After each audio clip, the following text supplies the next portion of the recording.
Let's watch another CNN panel as they discuss largely what's next for Democrats, how we move on from the loss and recoup for not just 2026, but ultimately to do better in 2028, including the question that's been floating since the night of the election: who on the left can fill the role of a Joe Rogan type figure so we're not fighting this same uphill battle the next cycle? For Democrats, largely, their investments have been in ad buys and campaigns that are focused on media that the young people, that diverse voters just aren't in anymore. I think Democrats need to find a message first. What is their message to voters? That I don't understand. Do they want to be the far left? Do they want to be moderate? Do they want to be, where do they want to land? I mean, it's so inauthentic to me to hear, like, we need to find our own. How are we going to create somebody out of thin air? First, they need to find a message and figure out who they are, and then figure all that out. So it wasn't healthcare access, it wasn't housing affordability, it wasn't childcare affordability, it wasn't having, assistance in your home for the, that sandwich generation. None of those things. I think both of them made pretty sentient points here. Democrats messed up largely by being unable to meet voters where they get their information nowadays, right? The control of reach in social media is so disproportionately controlled by the right. If you think of content creators in the political sphere, like on YouTube, like the Daily Wire, Tim Pool, Dave Rubin, all of these dwarf anyone on the left, right? There's only even one or two or three left channels that's over 1 million subscribers, right? And I think David Pakman is like one of the only two that's over 2 million. And again, the left also wasn't even focused on trying to catch this up, it seemed, and they didn't even focus on appearing on them until it was far too late. So it was always this uphill battle to even have their message received by the younger and more diverse voters that are at this point only getting their information through these methods.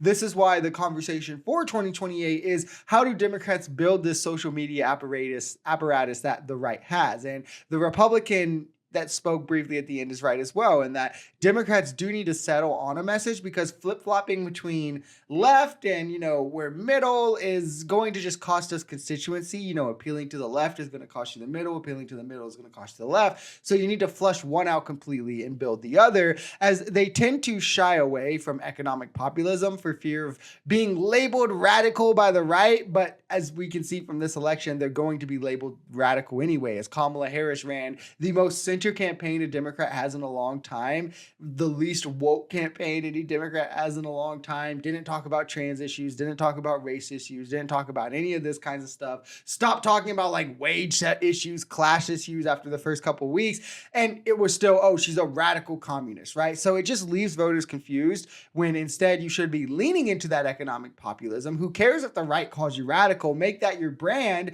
because the right's going to try to call you radical anyway. And at that point, you become the party that is for the working class, that has policy and legislation that the working class supports, and the Republicans become the party that have to explain why everyone shouldn't have health care, or why everyone shouldn't have access to child care, or why living wages aren't a thing that should happen, or why workers shouldn't have the ability to negotiate in the workplace, or why housing shouldn't be guaranteed to the best of our abilities. And the fight gets pretty asymmetric pretty fast once you shift the arena to that. A decade ago, Joe Rogan was a Bernie Sanders supporter who would get emotional talking about how important it is to legalize marijuana, who would get emotional talking about how important it is to get Christianity out of politics, in particular on the abortion issue, who had a host of left-wing opinions, including about healthcare.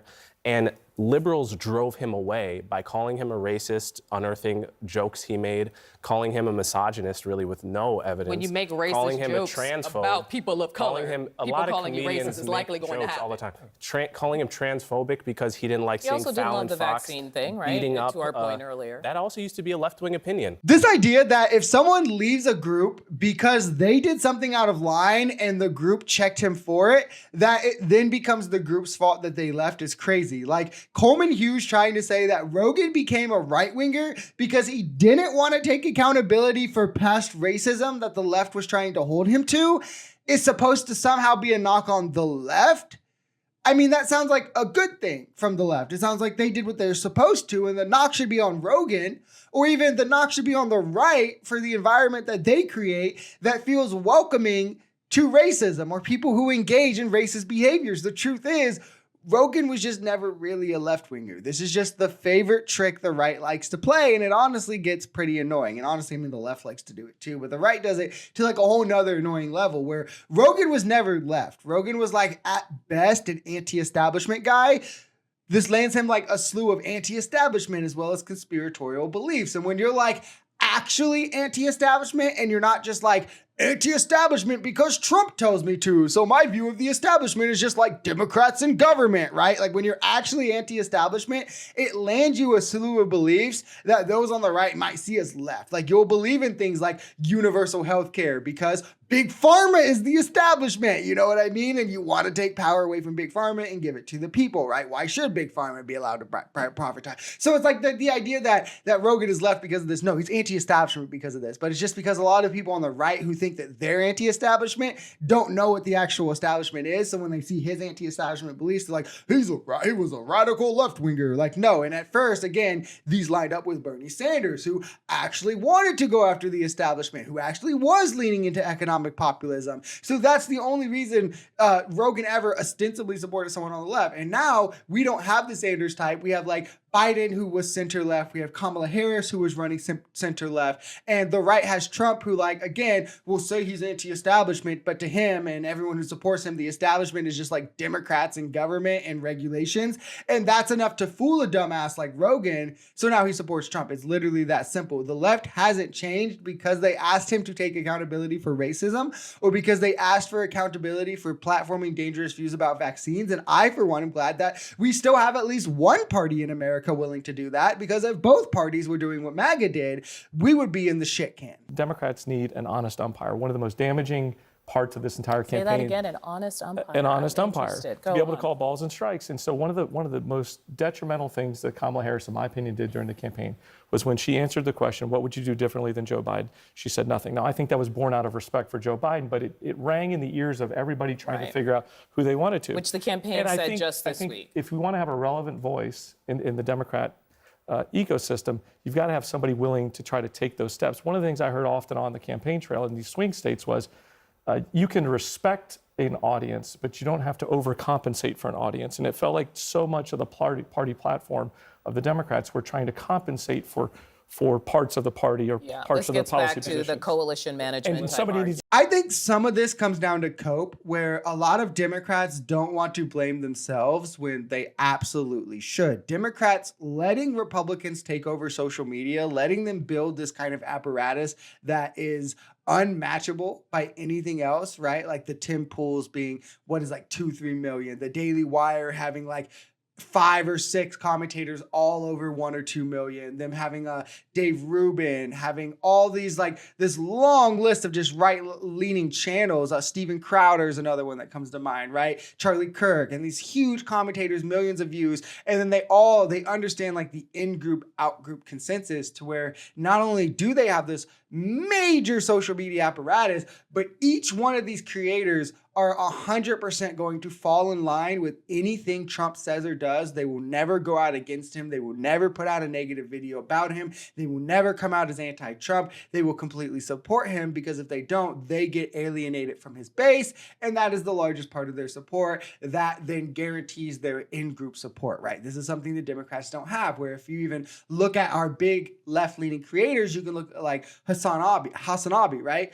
Who regularly comes out against Democrats, regularly came out against Biden, regularly came out against Kamala Harris. If you look at like the Majority Report, regularly came out against Kamala Harris, regularly comes out against Democrats, which are, again, things that I'm fine with. I think you should be able to hold your own party to account. But when we already have this kind of like unfair, right? Like there's this unfair inherent advantage on the right, where they're going to have like, I don't know, 20 million like subscriber base of creators versus the left having like a 5 million subscriber base. And then of the 20 million subscriber base, 100% supporting Trump, 5 million subscriber base, like 60% supporting Kamala, right? It's like you can see how there's always this uphill battle, to where, what do we do, right? Like, what do we do at that point? And that is why the Democrats should have never let that happen. And then the second part that they did wrong was their unwillingness to lean into economic populism, right? Where we now hear things like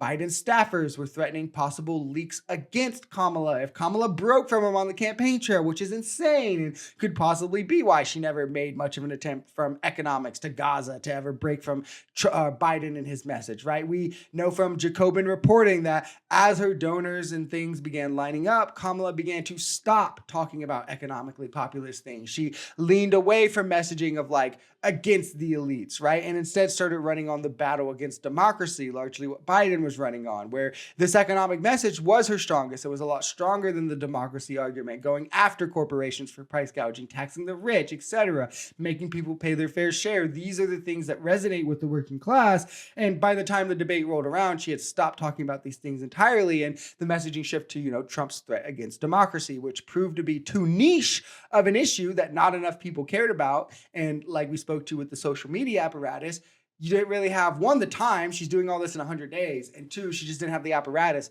to beat it into people's skulls the way like Republicans had the last 2 years that they've been focusing on, oh, Democrats have ruined the country and economy and this, and all their channels can just shove that down people's throats. Kamala didn't have the ability to do that with Trump being a threat to democracy.